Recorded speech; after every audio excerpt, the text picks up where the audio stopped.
Now, on this morning's political convention, another minister has quit the government. That's a junior environment minister. Jane Kennedy, we'll please say, joins us now. Good morning to you. Thank you very much indeed for joining us, Ms Kennedy. Why have you gone? It seems to centre around a pledge of loyalty. Well, I was asked to give an assurance that I would support Gordon Brown in order to remain in the government. I wasn't able to give that assurance, and so I've not been reappointed. That's the plain fact of what happened. And I wasn't able to give that assurance because I've been unhappy for some time about smears against colleagues, about undermining of colleagues and friends, orchestrated by Number 10. And it's a kind of politics that I've fought against all my life. And I can't support it, and I believe that the Labour Party is part of the rejection that the people have indicated last Thursday and yesterday in the elections is a rejection of that type of politics. So it's people around Mr Brown, not Gordon Brown himself?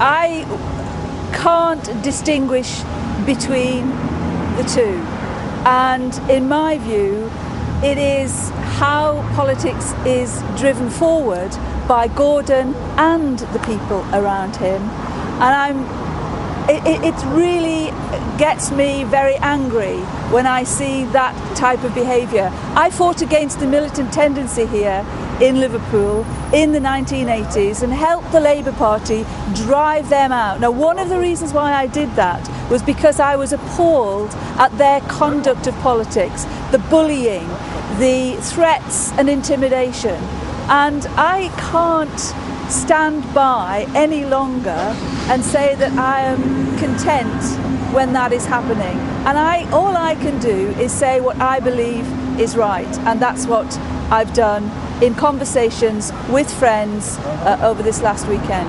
And can I just ask you, Ms Kennedy, on that conversation this morning, who was it with when the assurances of your loyalty were sought?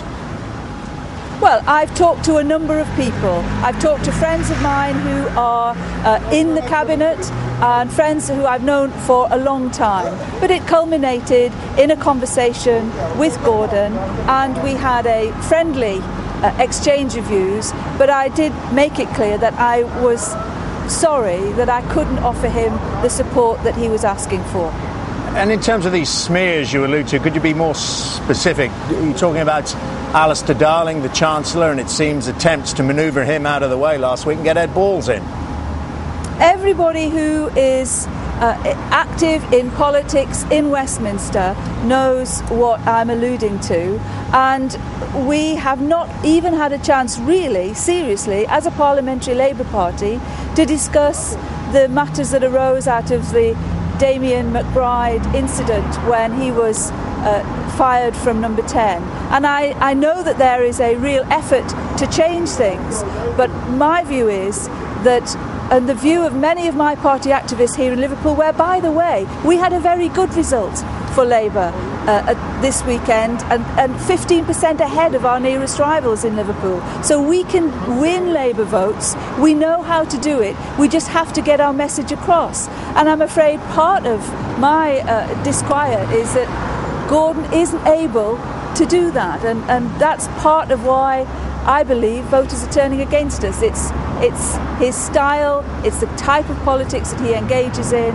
and I want to try and find a different way to present the Labour Party to the people. But a lot of your colleagues I've been talking to this morning who are staying loyal to Mr Brown say, well, look, it's not about the personalities, it's about the policies. As long as we get that message across, Mr Brown can stay.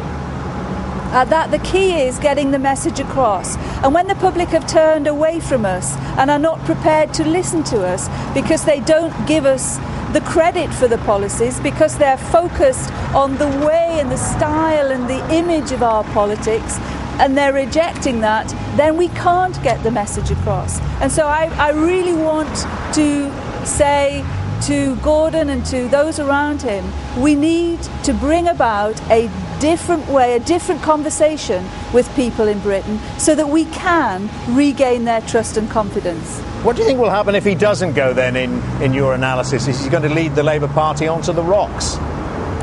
Well, I mean, he himself has said in the press conference that he had on Friday that he wants to fight on, but my fear is that it will be to the bitter end of the Labour Party. I think we are now in such a serious position that we really are fighting for the future of the party.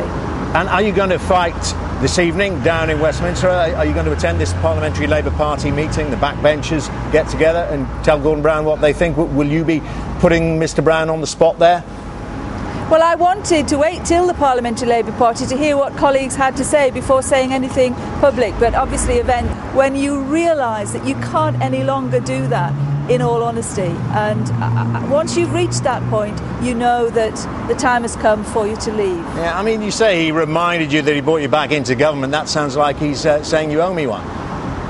Well, look, Gordon, I'm a plain speaker, so is Gordon, and we discuss the very serious situation that the party is facing, the fact that the electorate are rejecting us to the extent that they are, although, as I say, here in Liverpool we've done very well electorally, 15% ahead of our nearest rivals, the Liberal Democrats. So we can win the support. This is my point. This isn't the end for the Labour Party. This is the point, however, at which we need to turn the corner, and we need to listen to the message that the British people are giving us right across the UK, and we need to give the Labour Party a fighting chance of winning back the support of people. You'll forgive me just pressing on about this conversation with Gordon Brown, because Number 10 is still saying they did not ask you for a pledge of loyalty. What was your interpretation? Did the Prime Minister in effect say you're either for me or against me? No, I mean, you're using the phrase a pledge of loyalty. I am a loyal Labour Party Member of Parliament. I am loyal to the Labour Party. I'm loyal to the people who work here in this constituency, the people who work with me here in Liverpool to win support for the Labour Party, not just over a short European election campaign, but every week, month after month, year after year. And we have been winning support right across Liverpool. My fear is that we may win support in Liverpool and lose it everywhere else in the country and lose a Labour government. And I want a Labour government to continue in office. That's my objective.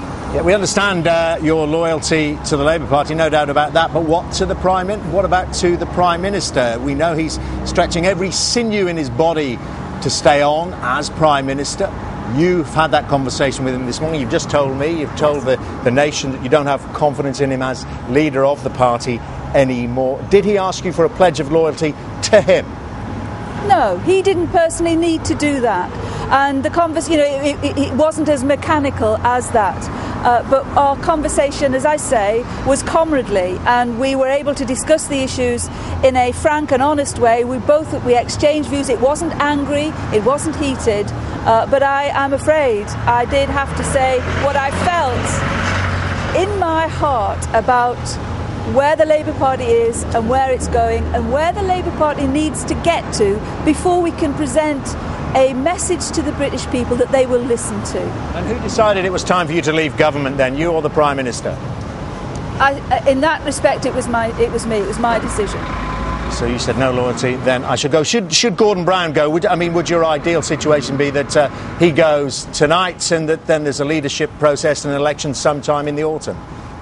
I think that he should indicate that he's listened to the voters and notwithstanding the work that he feels he still has to do, that he believes he can no longer take that work forward and that he would step aside, but that he should allow the Labour Party to conduct an election for a new leader. And during that contest, the contestants, those who have the ambition to lead the party and to lead Britain, can then present their ideas as to what the Labour Party needs to do going forward, including the question of when there should be a general election. And can I just ask you, do you share Caroline Flint's analysis of the Prime Minister, having had that conversation, I know many others with him, that gender has a role to play here and the Prime Minister doesn't really treat women in senior government positions seriously?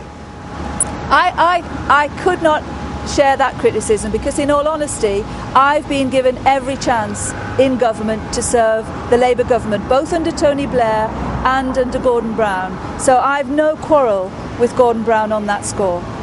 OK, Jane Kennedy, thank you very much indeed. We'll let you get on that train for London.